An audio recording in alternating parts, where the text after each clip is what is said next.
We have to recognize that anti-vaccine activism, which I actually call anti-science aggression, has now become a major killing force globally. And now it's become a political movement. In the US, it's linked to far extremism on the far right. Hey everyone, so Elon Musk and the entire anti-vax crowd on Twitter is currently targeting one of my good friends, Dr. Peter Hotez. He is the Dean of Tropical Medicine at Baylor University, the head of pediatrics at the hospital at Baylor, and a Nobel Prize nominated physician who developed means that were very low cost for people in the third world so they don't die. And they're all piling on him today and attacking him. Yes, welcome back. There is something going on Twitter. I don't know if you have seen this. Joe Rogan is going viral with Elon Musk, and a lot of people are actually ready to give in huge sums of money for this debate. It concerns vax.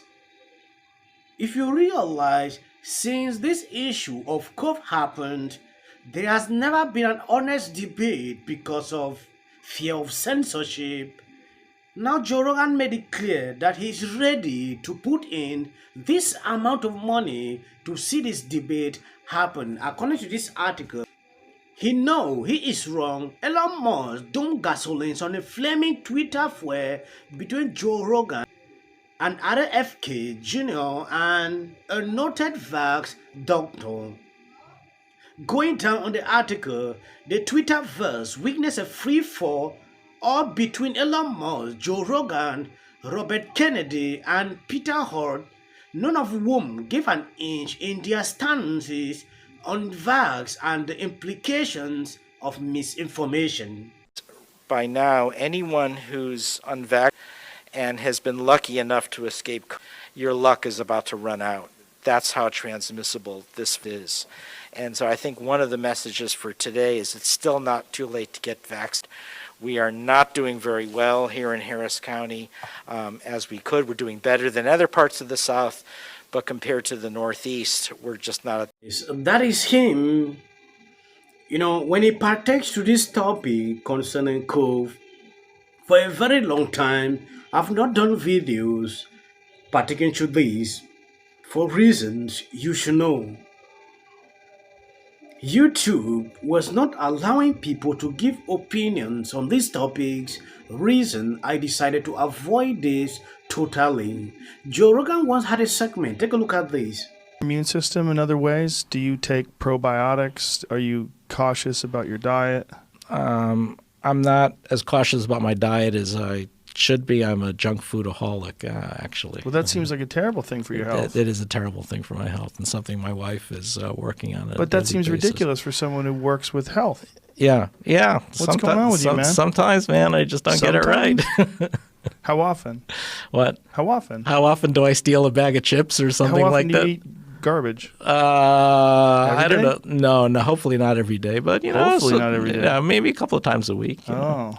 That's what with Rachel, my daughter with autism. That's like our thing is to go to the it's called the burger joint or to Shake Shack to get a cheeseburger. We'll sneak some fries.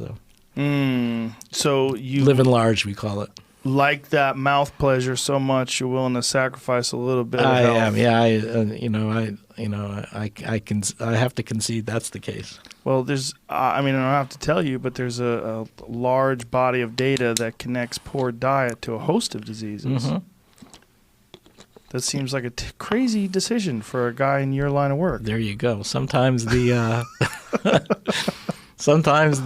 not all brain. It's some.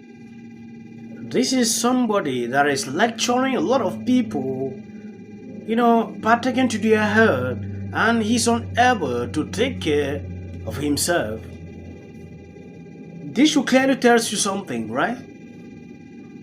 It saddens my heart to see how people actually focus in lecturing on certain topics and they don't actually even look into themselves to see if they are practicing what they are teaching. Real problem we're facing.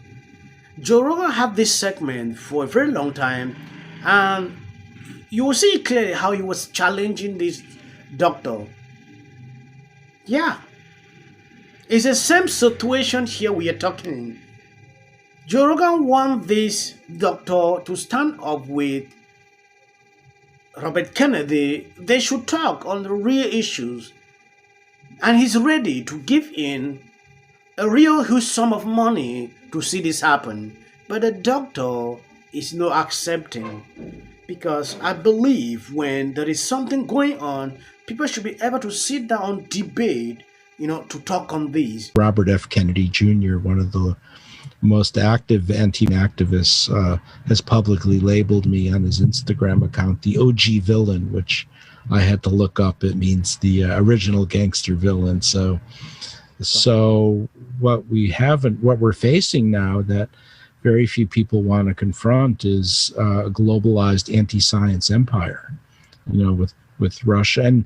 And how you talk about that is difficult, right? Because, if you say in one breathless sentence, QAnon and neo-Nazi groups and Putin and the Russian government, you yourself start sounding like someone who throws things at the TV at night. So how you say it in a way that's credible is really important. But I've been pushing hard now for the Biden administration to finally do something about this, because in the past, the Centers for Disease Control has not wanted to take on the anti-vaccine lobby. They very much have maintained a position. Look, Peter, we're not going to call attention to this because we'll give it oxygen. And I said, well, that made sense 20 years ago, but now that horse has left the barn, that train has left the station. It's we've got to do something about it. So, not only bringing in the Health and Human Services agencies, but I feel we're going to have to bring in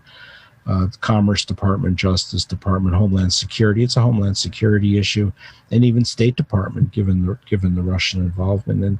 And I tend to be an outlier on this one. Most people just don't want to go there, especially my academic colleagues. That's a bit too much, or do it something at the level of the UN agency. The Twitterverse witnessed a free fall all between Elon Musk, Joe Rogan, Robert Kennedy, and Peter Hotez, none of whom gave an inch in their stances on vax and the implications of misinformation. The blow-up began when Hotez called out Rogan's recent interview with Kennedy, a noted anti-vaxxer who is running against President Joe to be the 2024 Democratic presidential candidate.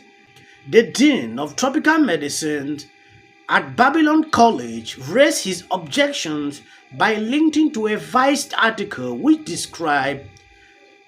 decreed the interview as proof that Spotify is no longer applying the publishing rules on Rogan they did when they decided to start putting advisory labels on podcasts that discuss the COVID pandemic.